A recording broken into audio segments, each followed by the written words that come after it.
Hello everyone, welcome back to my YouTube channel. Thank you so much for tuning in. If this is your first time here, hey, and don't forget to click on the subscribe button before finding your way out, okay? Yeah, this is a story time. So according to the description is a story of how I got arrested back in my university days. Yeah, so how do I start now? Yeah, so that was the 2016. Yeah, a first semester of my final year. Yeah, and we're like writing exams towards that period. So like a day before this thing happened, I had my last paper. Like before it happened, I'm supposed to write my last paper for that first semester the next day. So on that fateful day, a friend of mine called me like I should come pick her television up from her room, you understand, because she will not be around because she's done, you understand. So she was just coming to pick up her things and give out the ones she's not using. So she called me on that fateful day to like take her television to my room, you understand, for me to use, you know, as far I don't get television now. So she was like, okay, let me just lend you this one until I'm ready to pick it up. So I went to her place, picked up the television, and let's say the hostel was not really, it wasn't far from my own because it's the same landlord, the same person that has the two hostels. Yes, it was, we had Jamaica 1 and Jamaica 2.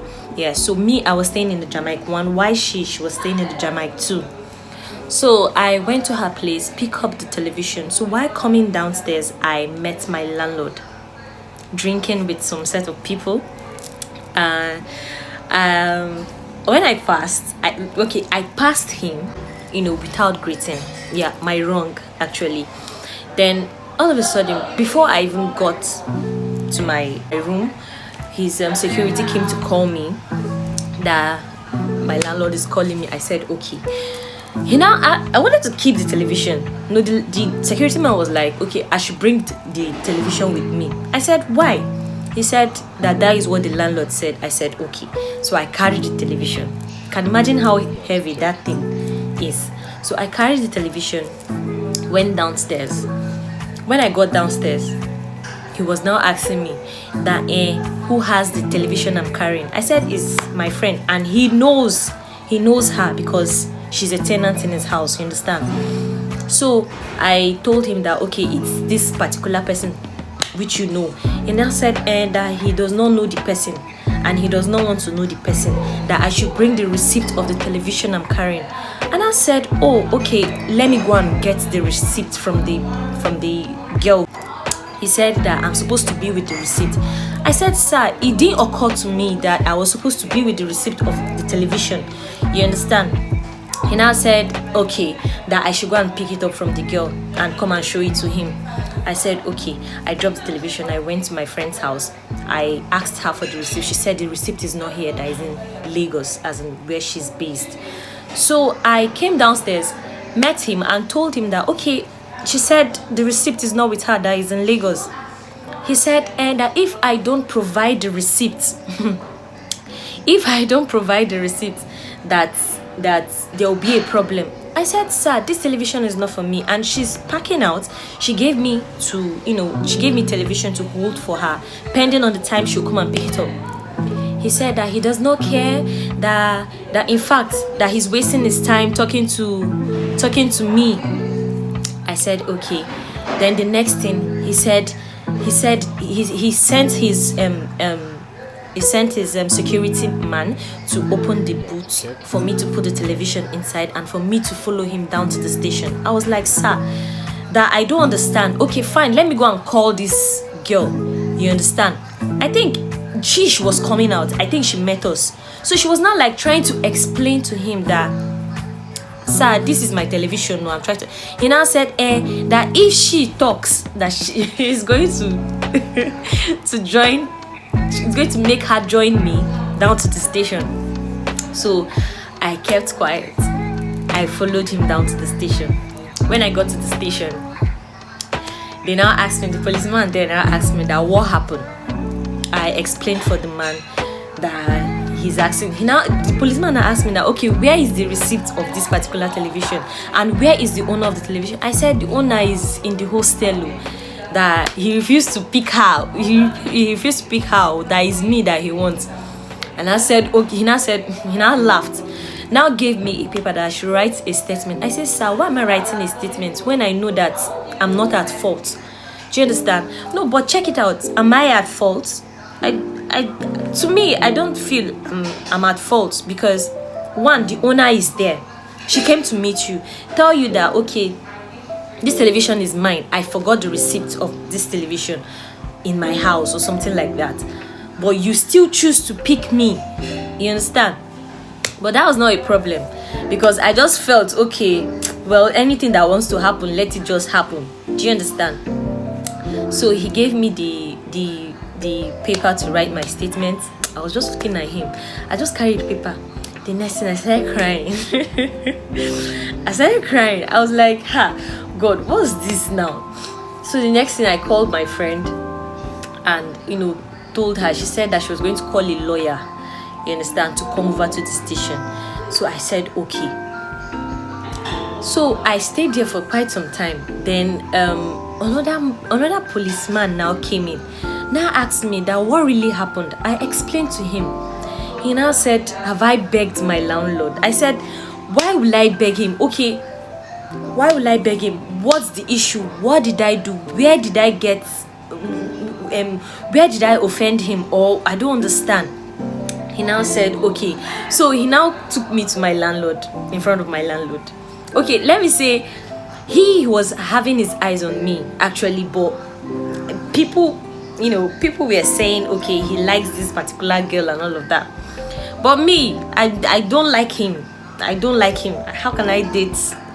In fact, let me just say, I don't like him. You understand? But maybe the annoyance of me not answering him, you understand, is disturbing him or something like that. I don't know. But actually, he was drunk that night. To be realistic, he was drunk. So I now went to him, like, okay, the man said, okay, beg your landlord or something like that. And I said, okay. I started begging him.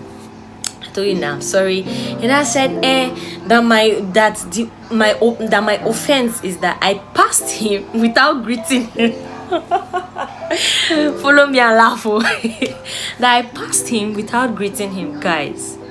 Like, is that enough reason for you to bring someone? Do you know what it means by coming to being arrested? Do you know what it means? Like, do you understand? So I was like, because I did not greet you, that is why you brought me down to the police station. Okay. And I said, sir, I'm sorry that I did not greet you. My mind was not there. And you were with some set of people which I don't know. Maybe greeting you might not answer me or something like that. But I never knew that maybe you saw me when I passed or something like that. So he now said that, that imagine, I should just say I'm sorry. Instead of me saying all these things I'm saying. I said, okay. And I still told him I'm sorry. And I said, I have to sleep in the cell today. I said, sir, to sleep in the cell for what again? As in, I don't understand. See, I'm saying it now because it's past.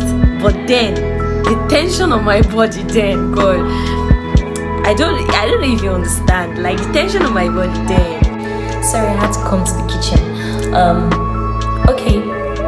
So, at that point, I was like, sleep in the station for what? Like, I've explained to you, I've said I'm sorry, which is what you wanted. I've said I'm sorry, then what else do you want from me again? So he left. He was like, and I'm not apologetic enough. I was like, really? So he left. I was now there, Kai. See, this thing I'm telling you, it was at night, like around 8, 9, and I had to read for my exam the next day. I was frustrated, everything, and I was down, seriously. So that same policeman, the man really helped me though. The man really helped me, and I was just grateful to him and all of that. So he still went back. He told me that okay, I should just go and sit down. So he now went, I don't know what they talked about, and he said okay, that I should go. Do you know that this man left me? He brought me down to the station, not even knowing that okay, I'm not with any money or with anything. How will I go back and the rest of it? Only for the lady I call that gave me the girl that gave me her television. All of a sudden I just saw her coming to the station and all of that. So she was the one who helped me to go back that night. Already I was frustrated, guys. Like imagine you have a paper, like a serious exam the next day, and you got arrested a day before. Like seriously, I don't even all this. It's story. Oh, this is a story that I'm saying now, but then it wasn't. Seriously, it was not a laughing matter. But I thank God for everything, though. You know, they said that everything you go through in life is a story, and it gives you, how do I put it? It prepares you for the future, right? Yeah. So that's just it. So thank you guys. Thank you for listening. Don't forget to like. Don't forget to subscribe. And anything you want me to, any content you want me to create for you guys, just comment down below and I will do it. Yes, to my best of knowledge, I will. So guys, thank you so much for tuning in, and thank you so much. Like, if you have watched down to this point, you are the real MVP. Thank you for listening to my story situation. Yeah. Thank you so much. See you guys some other time. Bye.